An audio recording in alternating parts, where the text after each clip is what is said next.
Welcome to Expired Musings podcast. My name is Ragad. And I'm Aman, and this is where all our thoughts go to die. So have fun. Please do. Welcome back, everybody. Hi. Hi, what's up? How's it going? I'm not talking to you, Ragad. I'm talking to our listeners. Oh, because we have so many. How dare you? We're actually really thankful for all our listeners. It's incredible. And it's been really fun to look at our statistics and see where people have been listening from. It's been a unique experience, like seeing randoms from France. Where else was there? I saw France. I saw Spain. Really? Yeah. That's impressive. Oh yeah, we got an email, you guys. This is exciting news. This is our first, what do they call it, Ragad? Our first milestone? Thank you, that's the word. This is our first milestone, and we want you guys to be part of it. Oh my god. Our first milestone is that I got this dodgy email, okay, from somebody named Carl. I don't know who Carl is, but he told me, congratulations, your podcast is what was it, top? It was 55 in Jordan for society and culture. When I first got the email, I woke up in the morning and I was like, wow, look at us, a pair of famous gals. And then I realized that there's like 7 people in the entirety of Jordan that are listening to podcasts in English. How many podcasts are there actually even running in Jordan? Actually, there are a lot. Like there is this huge market for Arabic podcasts. There's a huge market for it. But why the hell would they be listening to some 2 girls that are living in Canada freezing to death and being sad? I feel like half of them are just your friends. Of course. Do you think I actually have other people other than my friends listening? And how about my friends are doing it for me as a favor? They're probably just running it in the background. You know what? I'm gonna put the first time we're gonna put an Arabic portion in our podcast. So to our non-Arabic listeners, wait this 5 seconds. للناس اللي عم تسمعني بالأردن أتمنى لو سمحتوا ابعتوا البودكاست تبعتنا لأصحابكم وأصحاب أصحابكم وعرفونا يعني لباقي المجتمع. إحنا حابين نكون جزء من المجتمع هذا. So please. يعني enjoy. Okay? Enjoy يا جماعة الخير. Okay, back to English.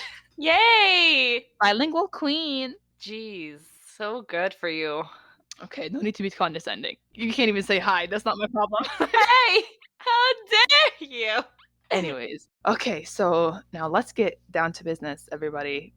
We all know what you're really here for. Today's episode is episode 5, and we're calling today's episode The Childhood Nightmares. Ooh. We should have released this in Halloween.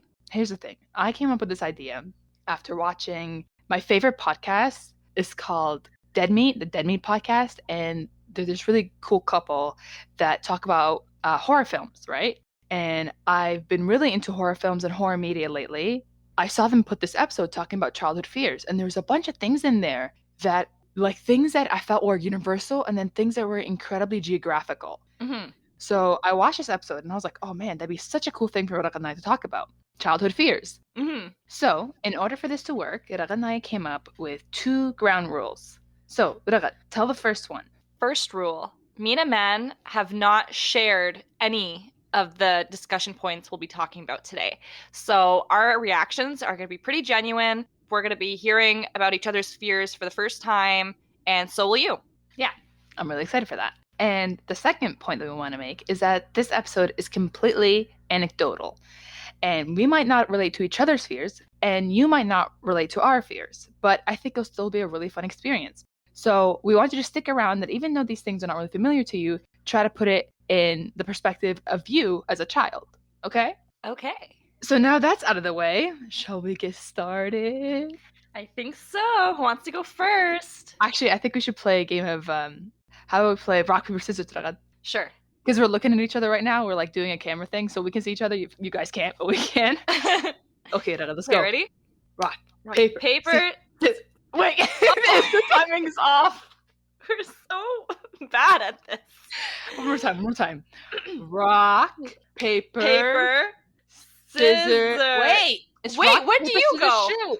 I've never played it like that. Ugh, disgusting. It's rock, paper, scissors, shoot. Also, this isn't fair. If one of us lags... Fine. So are we doing rock, paper, scissors, and then shooting on scissors? Yes. Fine, you got it. Okay, yellow, okay. little wuss. 1. Rock, paper. Why are you taking forever? I'm sorry. You know what? Just go first. I don't care. Just go. Can't do anything right. First of all, how calm am I today, guys? I want to apologize. You've destroyed people's eardrums last week. Like, you were shouting. Guys, I had to edit for hours and to no avail. We got so many complaints about Ragad shouting in the microphone. I'm so sorry. I want to let you know I tried my best, but I was working with the scraps I was given. She shouts all the time like this. This is our life. So this is me, but I'm very calm today. And you're going to get calm, Ragad, the entire way through. This is going to be an experience for everyone. Yeah. So it's also going to be an experiment because God knows it's not going to work. So I don't remember when exactly I discovered this fear. I can't even say this was a childhood thing. I think this was maybe early high school. And I remember like going on YouTube one night, you know, when you go on like the weird pages and you kind of go down a rabbit hole, there was this one video of a crab in the ocean. This crab was minding its own business and it got sucked into this little hole and exploded. So what this phenomenon is called is delta P. So that means differential pressure. It's basically when there's a difference in water pressure. So when you have a high water pressure going into a low water pressure, and the force of it is astronomical, okay? This usually happens in pipelines. And what that crab experienced is what, you know, a couple people a year experience. No. Yes, divers or even professional welders that build like dams and stuff. And it's terrifying because you can imagine a little crab getting sucked into a hole. Okay, the crab fits into the hole. However, a human being, there was one news article that had a whole man get stuck into that pipe.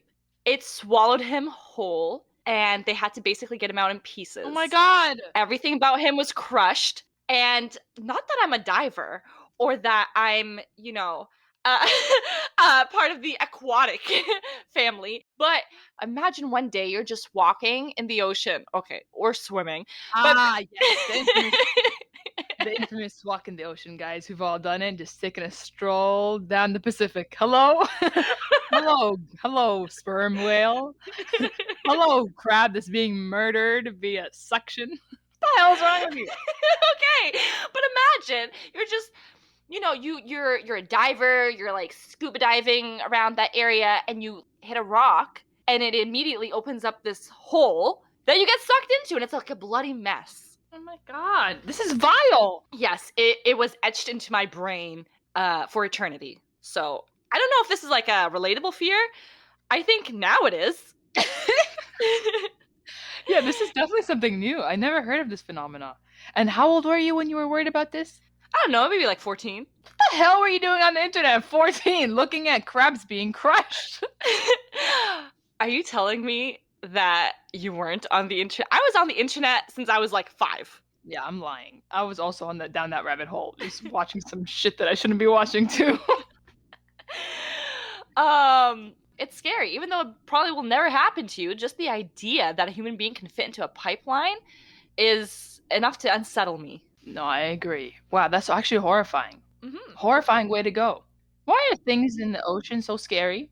It's because the ocean is so undiscovered. Who knows? Like, to be honest, I still think that there are water dinosaurs that exist. First of all, you can't call creatures in the water dinosaurs. They were not called dinosaurs. Oh, what are they called? I don't know exactly, but I know for sure that they were not called dinosaurs. There were so many water dinosaurs. How dare you? Just sound that out. Water dinosaurs? Imagine looking at a crocodile and being like, it's a water dinosaur. They say the crocodile belongs to the dinosaurs. What's wrong with you? It belongs. They're not owned. It's just, you know what? I'm not gonna. You're not an archaeologist, and stop pretending you are. Anyways, the ocean is a terrifying place. Nobody knows what's going on. And this is just one of my fears of the ocean. And then, would you like to share yours? Yeah, so I decided to do my fears in like chronological order. Yep, took you a couple tries. Shut up. My first fear, being judged for my lack of English skills. Okay, so picture this. I am 4 or 5 years old. I'm scared. My family and I are living... You should be scared. My family and I are living in Amman, Jordan, and I go to this like local neighborhood daycare, okay? Okay. And I enjoyed it. It was really fun, and I don't know if I loved it, to be honest. I did want to like stay home like any kid would, but my mom had a lot of kids, and so I understood that I had to go. Yeah. I don't remember this happening. I remember parts of this. Okay. So this is what I remember. I remember going home to my mom crying.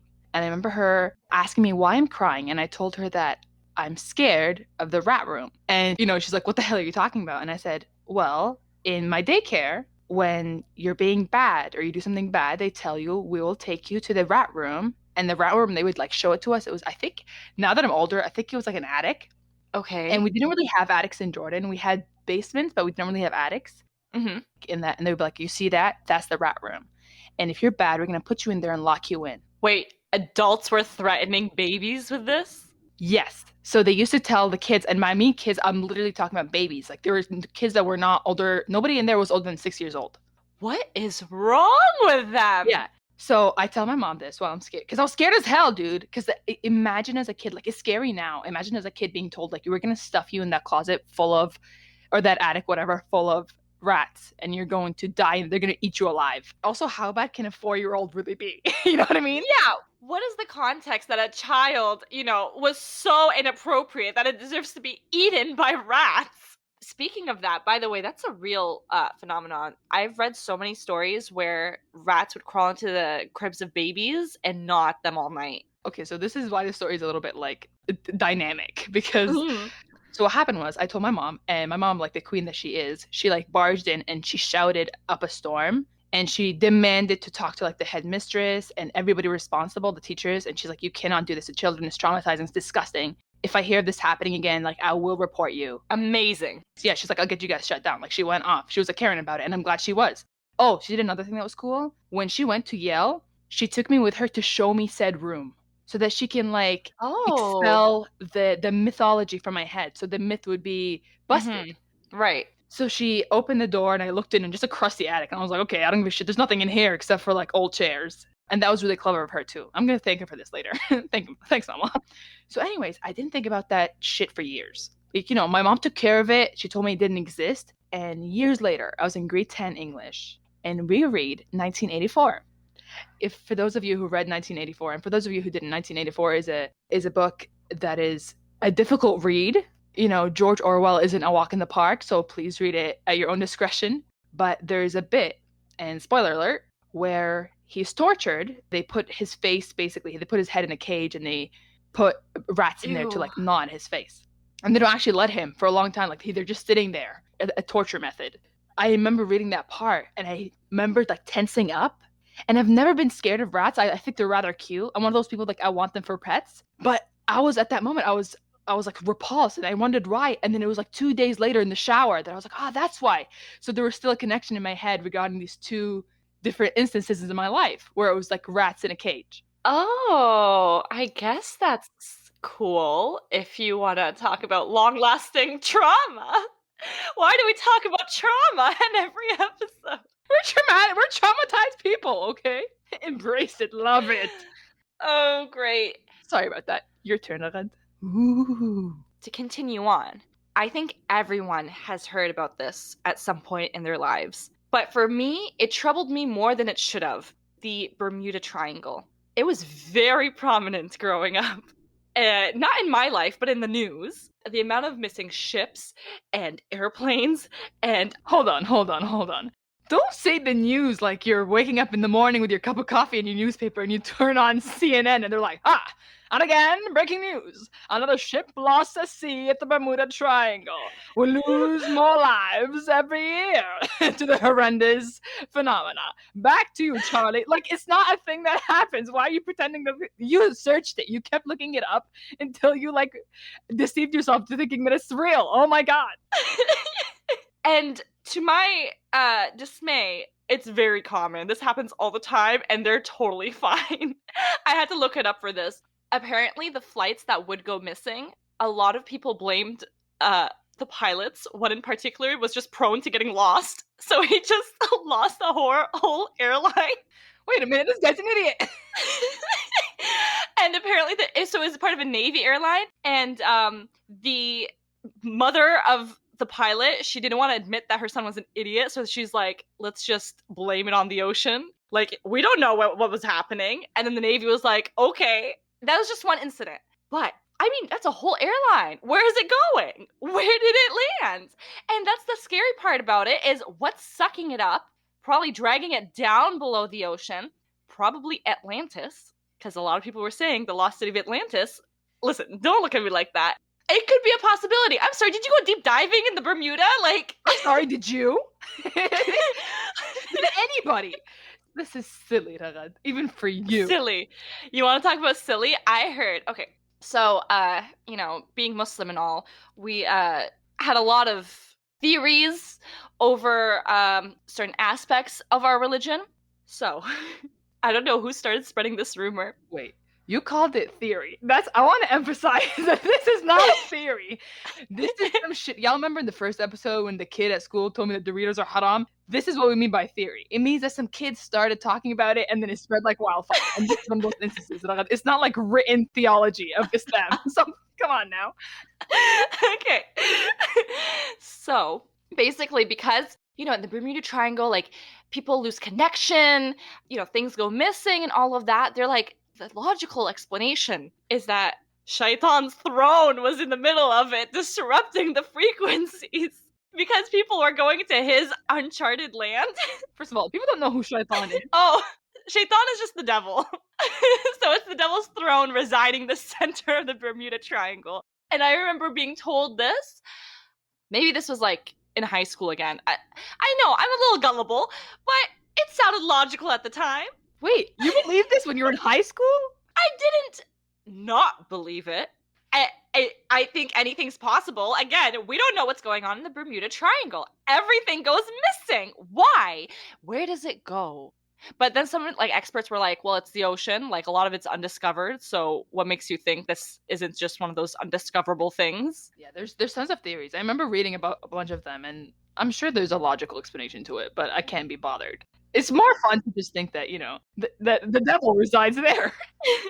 I don't know why, like, as a child, instead of minding my business, I was worried about all these world issues that, first of all, I'm like 13. Why am I on a flight over the Bermuda? You know what? This reminds me of John Mulaney bit. I was telling Ragad that I love John Mulaney, the comedian, and he has this bit where he talks about how he's like, when I was a kid, I thought that quicksand would be a lot bigger of a problem than it really is. Because when we were kids, it would be like such a concern. I'm like, what would I do? It's like one of those things, like, you just keep seeing it on TV and you're like, I'm sure you're gonna run into it. And then you never hear of it as an adult. And the same thing with the Bermuda Triangle. Like, it's so prominent in your childhood, but it's just who cares? Yeah, and it turned out to be only like a few like ships and airlines that are actually going missing. Like I said earlier, like, it's very common for shipping lanes to pass through and nothing to happen. So, you know, myth dispelled, I guess, for anybody that was still wondering. Myth busted. You got it on this episode of Expired Musings. And then, your turn. Okay, this one is nice and quick. I was in grade 2, so I was 7 years old. And mind you, when I was a kid, I was a big wuss, y'all. And I was scared of everything. I'm the youngest out of 7. My siblings would watch scary stuff all the time, and I had no choice but to sit down. And they usually were quite nice, like they wouldn't watch anything too scary. Right. But I remember this one time, we were watching like Friends or something, whatever, on TV. And then I see that there's a commercial for Child's Play. Child's Play is the film for Chucky the Doll. Oh. It was made in, I think, 1988. So it was coming on TV like later on or something. Anyway, so we're watching TV, and I have this like morbid curiosity. I'm scared of it, but I want to see the movie. And I know I can't because my sisters will never let me. Mm-hmm. So at one point, my sister, she goes, okay, Amanda, I'm going to go to the bathroom. Do not change a channel and try to watch that movie. And I never told her that I wanted to. She like could sense it in the zeitgeist. Oh, it's just oozing out of you. My curiosity is oozing. Of course, I didn't listen. So she leaves to go to the bathroom, and I take the remote and I change the channel and I put it on like NBC2 for all my homies in the Middle East. NBC2. Love it. And I see the film playing, and I see this short scene where he's killing a guy, and it all happened very quickly. I didn't even remember the scene. I changed the channel right back, and I couldn't tell anybody because I didn't listen to us at all, right? Like, if I would have listened to my sister, this wouldn't have happened. So then I spent like, it was like 2 months or something being in fear of Chucky the Doll after seeing about like a 10-second clip of him on TV. What was he doing? He was just killing some guy. You know, it's Oh. just a doll that was alive and killing people. What do you want from me? I'm 7. It was a lot, okay?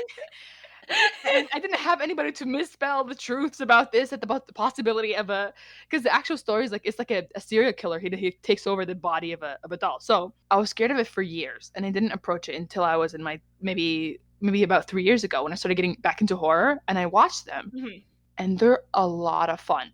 They're really funny. They're very clever. They're very witty, and they're done to kind of be like facetious. They are kind of ironic. They're a little bit satirical. But of course, the kid didn't know that. So what was good is I did want to approach it again as an adult, and I did. And I really love them now. And I love Chucky. Like, I think he's such a fun character. But he fucked me up for a good 2 months. I was just, that little shit is going to pop out my bed, just underneath it, stab me, and kill all my family. You foolish child. A fool indeed. You know, that reminds me, though, of, do you guys remember Goosebumps? There was a specific episode about the ventriloquist doll. Yes. Yeah. Terrifying. That episode is notoriously terrifying. Oh my god, I used to love Goosebumps. I used to like be obsessed with reading it and then watching it. And obviously now, if you look back, it's like so poorly made. But for a child, you're thinking you're living in like the 5th dimension. Dolls are scary. Your turn, Ludwig.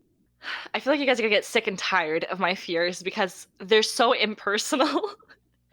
It gets worse. This is like, it scales from not so scared to one of my top fears. So, when I was younger, again, I don't know who keeps telling me these things. I don't know what child keeps filling my brain with rot. Somebody told me that the sun would explode at some point in the next billion years. And I did the math. And I'm like, we've been alive for a couple billion years. How much longer is the sun going to sustain us before it explodes? And when it explodes, what's going to happen? We're all going to live in darkness? We're going to be cold? Sorry, I'm going to have to just... Well, hold on a second, because your science is all wrong. First of all, you with your full chest right now, you said we've been alive for a couple of billion years. That's one. 2, the person telling you, I think, they were referring to in the future. They were not thinking about the years that have already passed, which you have counted. You fool. First of all, did you not ask an adult? Did you not say, hello, mother, good morning to you? Is the sun going to explode? Am I going to become a piece of bacon tomorrow? Did you not think to ask? You're an idiot. I thought I was an idiot. You're an idiot. It was such a legitimate concern because I was like, what's going to happen to us? I was on the edge of my seat every day in 5th grade just waiting for it to happen. So I did some research, proper research this time. Eventually, the sun will extinguish.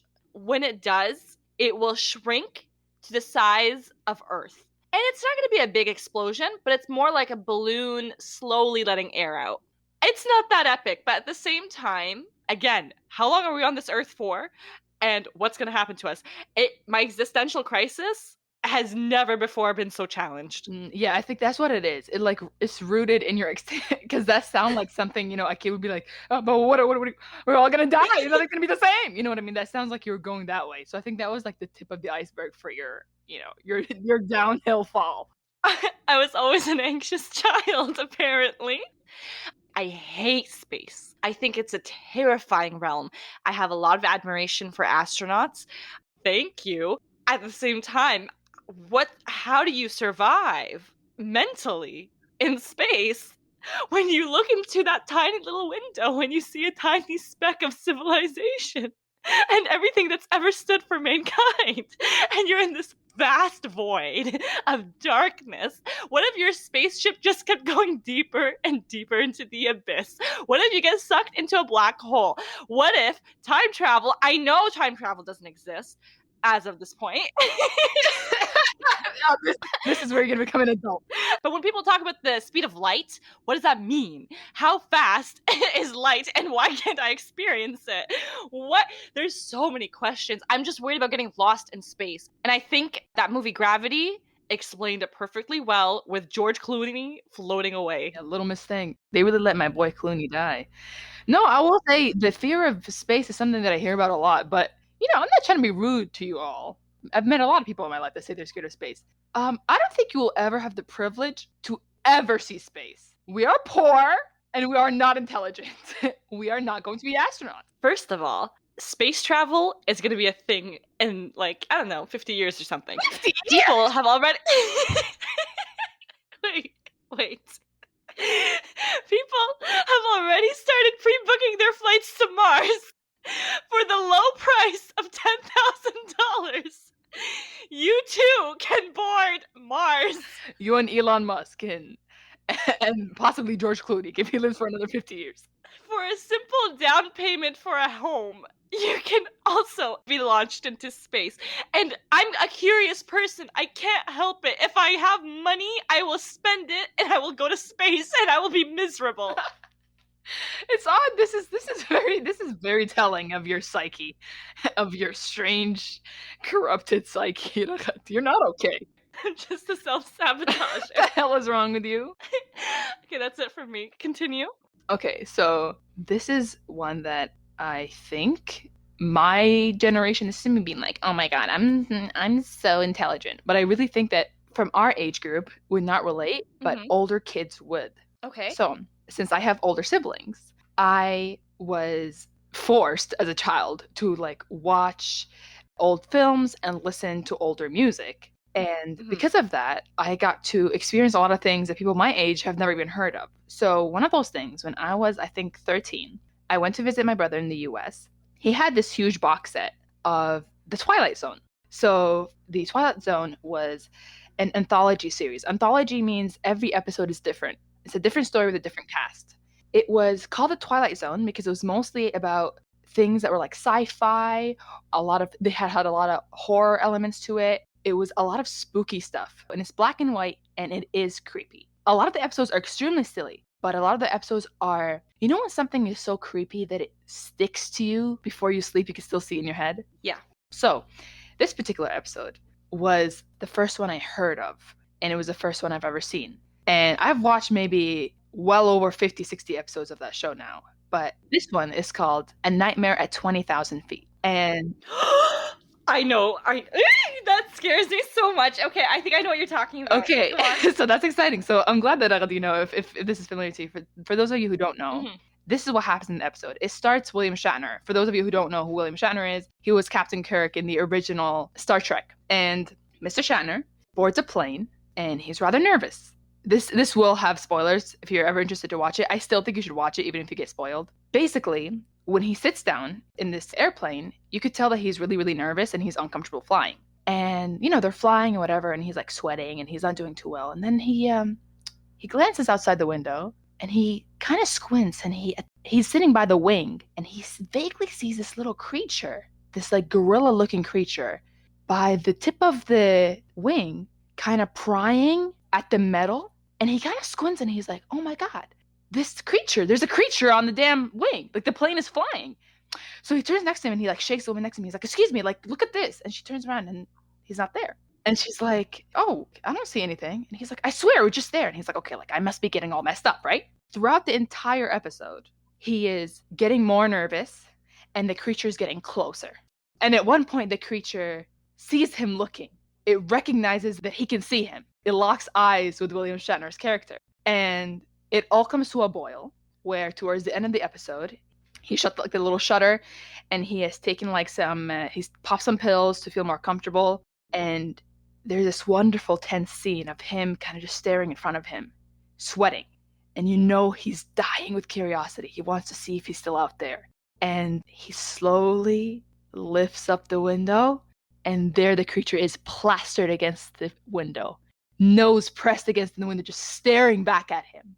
And he like shouts in fear and he runs and he gets a gun because back then people used to have guns on a plane. What happened to TSA? Yeah.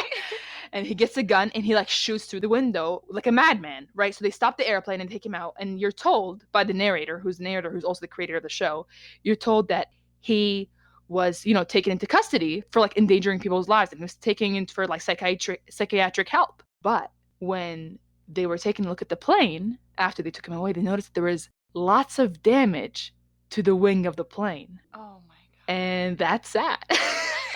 I love those come up with your own conclusion endings. Yes, the Twilight Zone's all about that ambiguous ending. What was terrifying for me is definitely, of course, the idea, right? Is that there's a creature that you can't see that's about to take down this plane. People are going to die. And flying is something you're already scared of. Right. But what I could not erase from my head is that image of the creature pressed against the glass.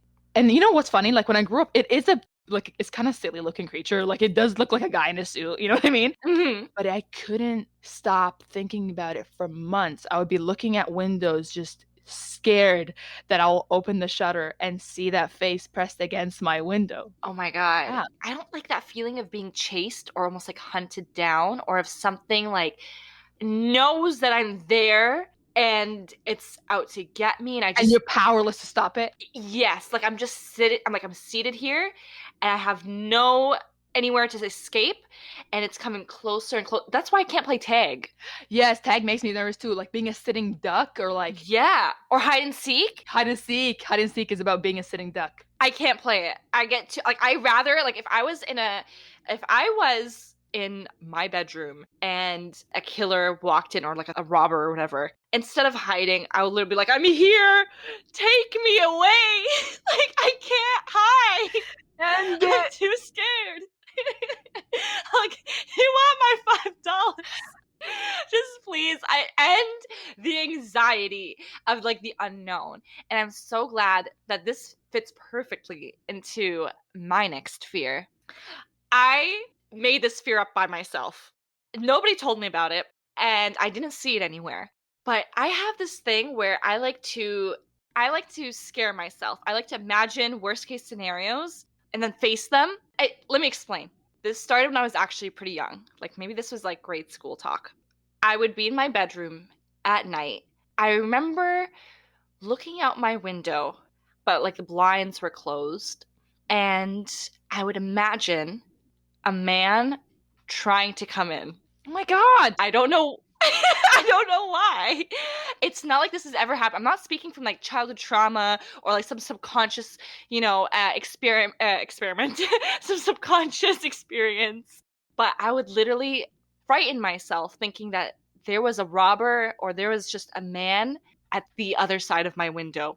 And I would challenge this fear. I'm like, Raja, just go look out the window and see if he's there. And I would literally like undo the blinds, and I would look, make sure there's no one there, and I would go back to my room. And I remember eventually telling my parents this, and I'm like, what if there's a man? What if he's gonna come and get me? They're like, just read Ayatul Kursi, and from then on I memorized it. But it stuck with me throughout my adulthood as well, where sometimes I'll be sleeping and then like I'll take a look outside my curtains and I'd be like, is there someone outside watching? And sometimes now I'd just be too lazy to check, which is terrible.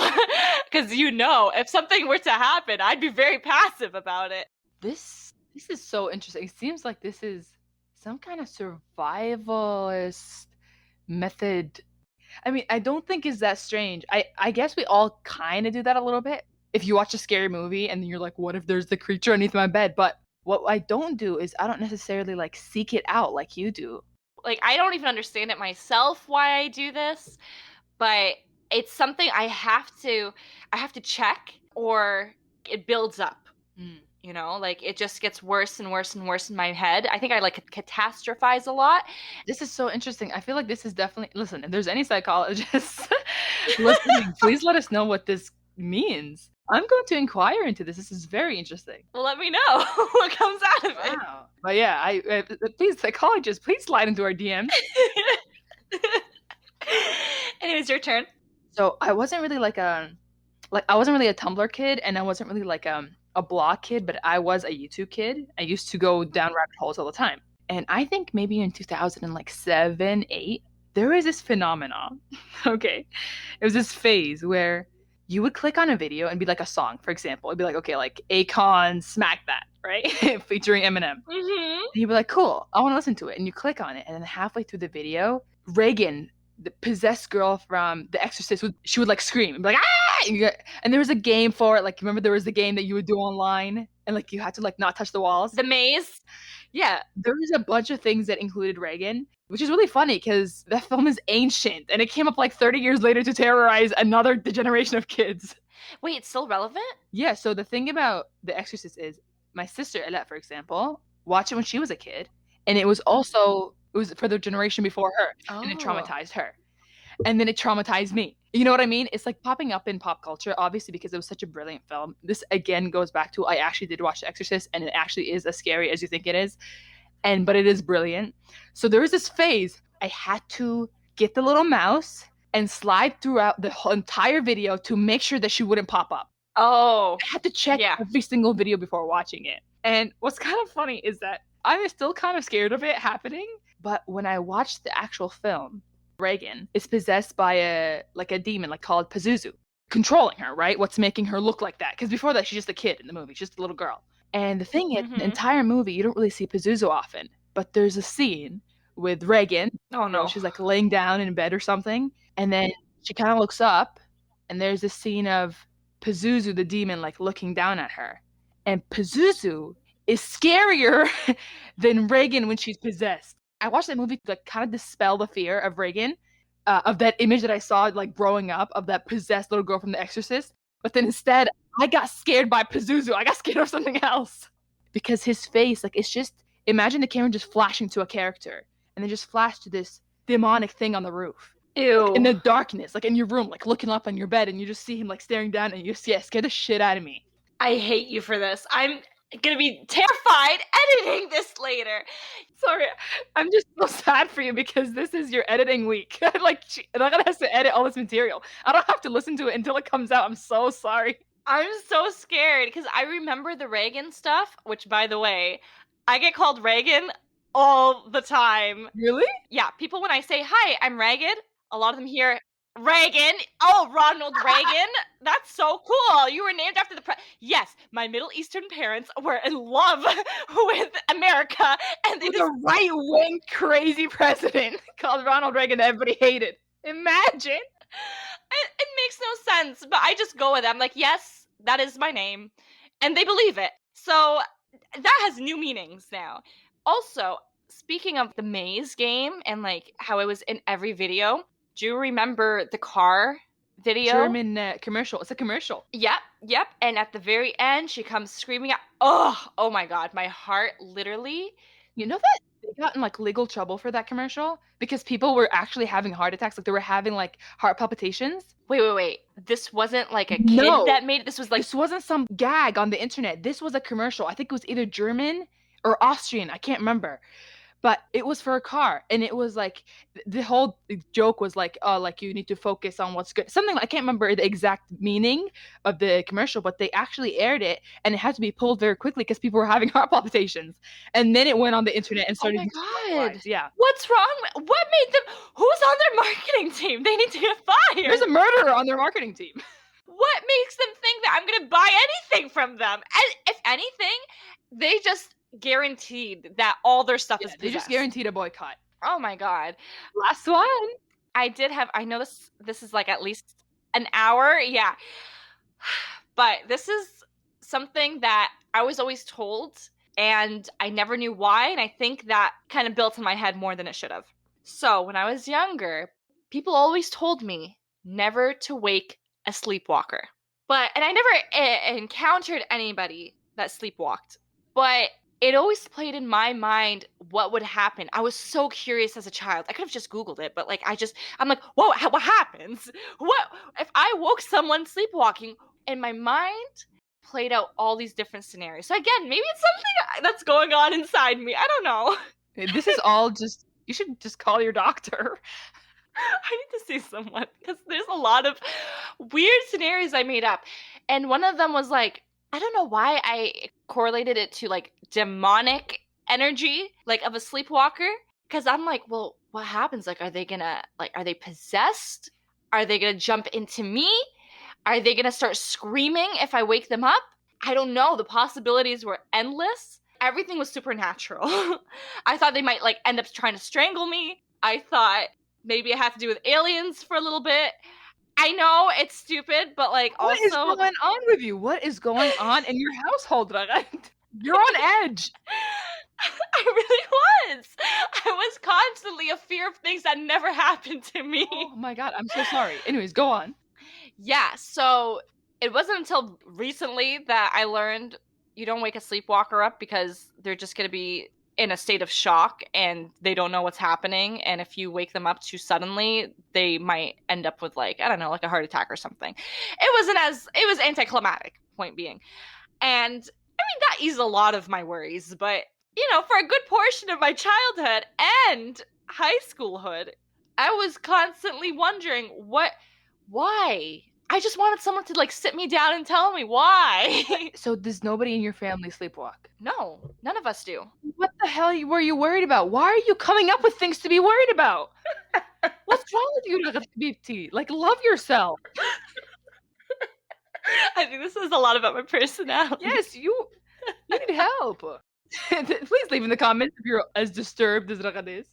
Wait, I have an honorary mention that we may or may not leave, depending on how long this episode is.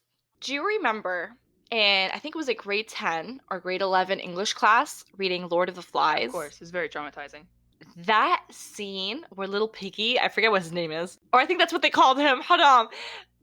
That scene of that one child, I forgot what, but he was like the leader of the opposition. And he threw, I think, was it like a large rock? He threw a large rock over this child's head, crushed it. He like threw a boulder at him, murdered his ass. Yep. And it was very descriptive, I think, of like the blood coming down his face. It's one thing for this to happen to an adult. I mean, it sucks. But it's not something I would look twice at. A child, however, having their brains destroyed. Totally different story.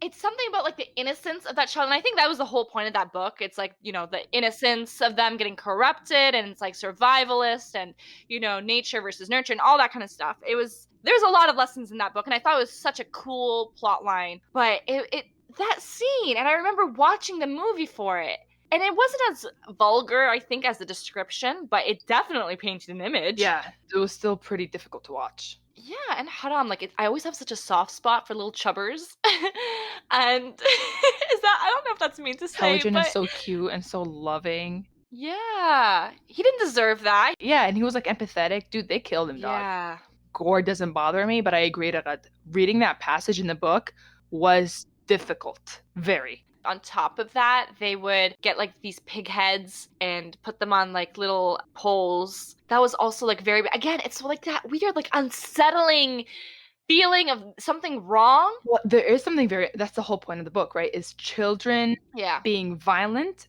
or violence being inflicted on children is something that is like against human nature. So we tend to view it with like it's almost like an abomination. It's very discomforting. The book is so impactful because it doesn't feel natural. It's disgusting. Yes.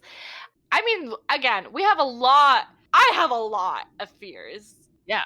I mean, I feel like, you know what, I don't know, probably you and I have the same fears now. It's I even list them here: climate change, student debt, other serious life issues like finding your one true love and compatibility. Terrifying. Never finding a job that I enjoy, never having financial stability, mortgage payments in the future. These are all real fears that Ragad and I have, and I'm sure everybody above the age of 18 has them as well. So welcome to the club. Oh yeah. Welcome to misery and hopelessness and just hating every aspect of every hour. All right, guys, this is an honorable mention. This is a quick one. This is just a funny one. Y'all, in grade 9, a friend of mine, a very close friend of mine, if she hears this, I love you and I miss you. She told me, we were like walking home from school, and she told me, hey man, did you hear about the Illuminati? And I was like, what's the Illuminati? And she's like, oh, it's this like organization, and they control the world, and they control the wealth, and they have like their hands in everything, and they control your life, and then if you know about them, they kill you and they kill your family. So I'm like, yikes. So I go home that day, and the whole day I can't like eat dinner. I can't focus on watching TV. I try to go to bed and I can't sleep until like 5 a.m. I am scared. I'm like weeping because I'm scared that because I know about them now, that they're going to kill my family. I did what I should have done for all these fears that I talked about. And I just went and woke up my mom. And I was weeping at 5 a.m. So you can only imagine the kind of things that she had in her head. She thought that something horrible had happened. Mama, I need to talk to you. And she goes, of course. She gets out of bed. And we go and sit outside all by ourselves as we watch the sun come up. And I'm like, Mama, my friend told me about this group called the Illuminati. And they're going to find us and they're going to kill us, Mama. And now that I know about them, they're going to eradicate all of us. And my mom had the most wonderful response. I love this woman. She really is like a woke queen. She said, first of all, man, I doubt that this group exists. And if they do, and if they're controlling all this shit, they definitely don't care about you. Honey, I'm not trying to hurt your feelings, but we're insignificant to these people. Yeah. They're not going to control you, and you're not paying taxes to them, so it's not, don't worry about it. She's like, your friend is just fine. Did anybody kill her family? She knows about them. And I said, no. I said, then we should be fine. She said, nobody's going to kill us. This organization doesn't care about low-income immigrant families. If they're running the world, then so be it. It's none of your business. It's not your problem. She really said it in a way that was like logical. You know what I mean? She like didn't try to like sugarcoat it. She just said, "Don't give a shit about you and your impoverished ass." Big facts. And she's like, you know what? Put them out of your head and forget about this, man. And inshallah, you'll be one day wealthy and powerful enough to come in contact with one of these assholes if they're real. And I'm like, go off. And I slept like a baby. Never thought about them again. My mom is great at this. If you have fears, just damn talk about it. And this is about real life issues too. When you're struggling with something, when you talk about it out loud, it really does dispel a lot of the mythology around that fear. Whether it's about, a relationship or whether it's about a childhood fear, it really is conversation is the key. But I really hope you guys enjoy it because I think that Ella and I really enjoyed this episode. Yep. Now you guys know. I'm probably not normal. Really, this was really telling. This really showed, funny enough, how like off her rocks like this, how there's so much going on there, and how oddly like calm and collected I am. I would think people would think the opposite. It was really funny because it's like the fears that you had were very related to you, and the fears that I had were I was carrying the weight of the world on my tiny little shoulders. You were, man. Somebody should have taken you out for a coffee or something. You need a vacation, honey. Well, maybe if someone wanted to sponsor Not this again. But no, we're serious sponsors. For the love of God. We both need a vacation. So, anything else like that? That's it for me. Thank you guys so much for listening to us. As usual, please listen to our other episodes on Spotify, Apple Podcasts, and other sources. Please make sure to follow us on Instagram and TikTok under Expired Musings. And this has just been your 25-year-old gals with a lot of stories. And we wish to see you in the next episode. Love you! Love you! Goodbye!